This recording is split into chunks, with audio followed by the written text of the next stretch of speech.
can't hack your classes, we can't help with that. But we can help you hack your hunger.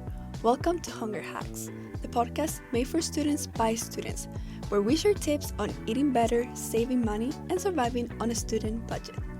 I'm Pilar, the host of today's podcast. Are you a college or university student overwhelmed between studying for exams and also eating healthy?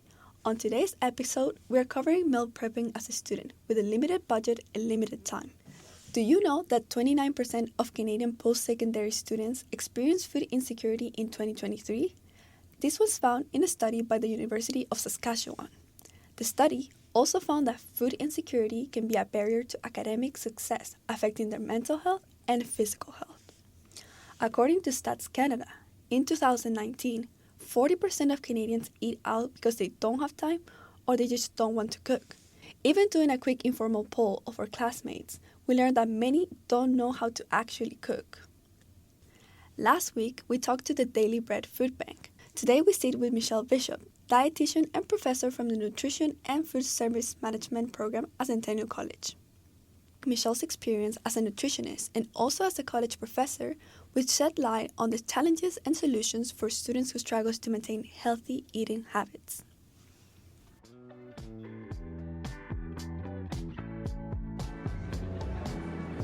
We're always talking about how do we balance nutrition and also balance budgets.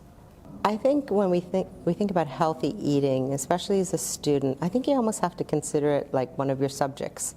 Because if you have a course, you're going to make sure that you're organized in that course, that you know when are the tests, when are the quizzes, when are the assignments, and then you're going to organize your time and the due dates. And I say to students, it's nutrition, healthy nutrition is the same thing. Because we know that when we're hungry, we're just going to go for whatever's available and might not be the healthiest. So it involves pre-planning. It involves creating a menu and doing some shopping and having a plan. If you don't have a plan, it's not likely that healthy eating is going to occur.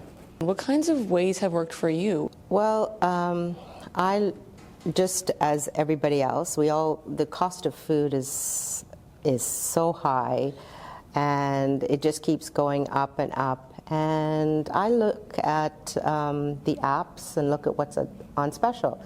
Like, for example, I use the Reebie app, and the Reebie app I think is great because, say for example, I want to buy ground beef. I can just type in ground beef, and it'll bring up all the flyers of all the grocery stores that have ground beef on, and then I would be able to know what the pricing and who has that on special. I think having an idea of, for example, the week of what I want to eat. So let's say I want to have beef for dinner, and for lunch I want chicken. So the most expensive would be your protein, your beef, chicken, pork, what have you. And then the second most expensive would be your vegetables. So I would look to see who has the chicken and the beef on sale and go there. And I don't have an issue, and I encourage students to, look at foods that are maybe already chopped up. So for example, what I tend to buy is there's a bag it's meant for coleslaw.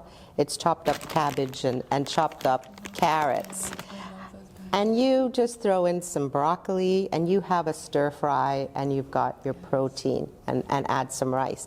So pre-planning, I think slow cookers are amazing. If you have a slow cooker, a small slow cooker, there's lots of slow cookers at thrift stores, so you could pick up a small one for cheap. Rice cookers, also really good. If you have a slow cooker and a rice cooker, you got a plan. Canada's Food Guide recommends, if we take a regular plate, half of your plate be vegetables right off the bat. Half of your plate vegetables, a quarter of your plate your protein, and then a quarter of your plate your carbohydrate, which would be your rice, potatoes, pasta, quinoa. So that's pretty well. If you eat according to that guideline, you'd be meeting your dietary reference intakes. You'll be meeting the nutrients that you need. All right. That's all I have for you. Thank you so much. Oh, no problem. It was great meeting with you.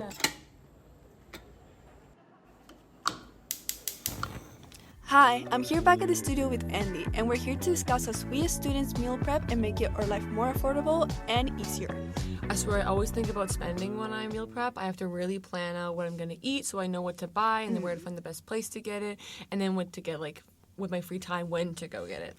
Yeah, honestly, meal prep really helps. It saves like money, and you can eat healthier meals and also avoid like paying those annoying like delivery fees. Yeah, a meal prep has become like a survival skill for me because I try to never eat out. It can get so expensive, but it's really good to like have this stuff ready. Yes, I've seen your lunches that you bring like every day to school, and they're so healthy. And like, do you have any recipes to go? Yeah, so I really subscribe to like the bodybuilder kind of athlete meal. So I eat a lot of ground beef and rice because they're pretty cheap ingredients to get.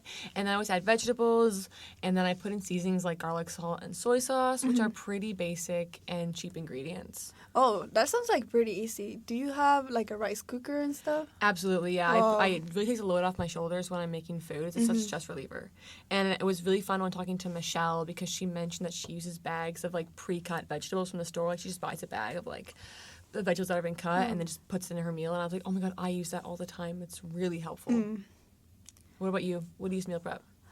So for me, I think a lifesaver has been Costco, where I can buy protein in like bulks. For example, I like to buy like 1 kilo of chicken breast, and it's around like $18 at Costco, but in other stores it could be around like $22 a kilo.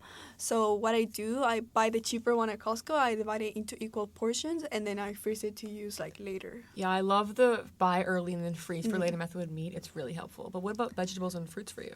Well, I like to use a delivery service called Odd Bunch. They sell like discounted fruits and vegetables that don't have like the perfect like store stereotype, but they are just the same. So each week I buy for only $20 a box with like mystery groceries, and that makes it so much cheaper, and it also helps me be more creative with my meals. Yeah, it sounds really efficient. Also, like really fun. It gives a lot more options for like what to eat, so you get like a range of nutrients all week. Honestly, learning how to meal prep and cook a few meals like 2 or 3 days helps me. I'm like a big fan of cooking once or twice a week, where instead of like every day, because I just don't have the time.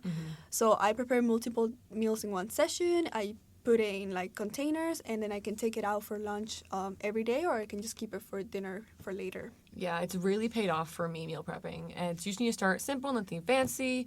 And I always sometimes ask like my mom or like my dad for recipes, like family member, if I need anything like inspiration, like my sister.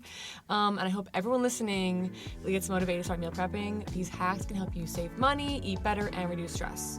This was today's hunger hack, and sadly the last episode of our podcast. We hope you enjoy learning more about food insecurity and some solutions to maintain a healthy lifestyle and hack your hunger. And now we're here to introduce the rest of the team. It's Miyuki, and my hunger hacks is always buy when it's discount and check your flyer.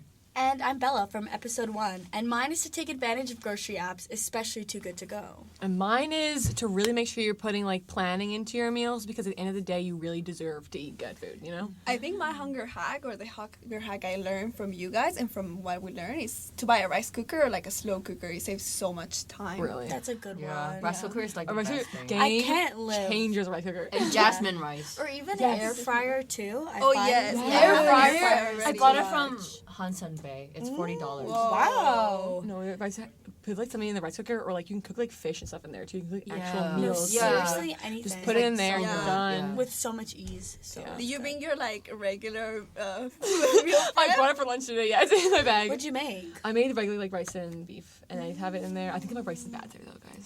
That's okay. I'm not gonna What lie. Meal prep. Chicken wings, potato, and carrots, and rice. Yeah. Oh, that's good. Actually, last night we were with Miyuki at Walmart, and she bought like the tomato sauce and the tuna because they and were it's on sale. discount. It's like 98 cents, and the pasta sauce is $3. Oh, it was wow, cheaper than that's a bag so of cheap. Doritos. Was it actually? This is Hunger Hacks, the podcast where you learn how to hack your hunger. Thanks for listening.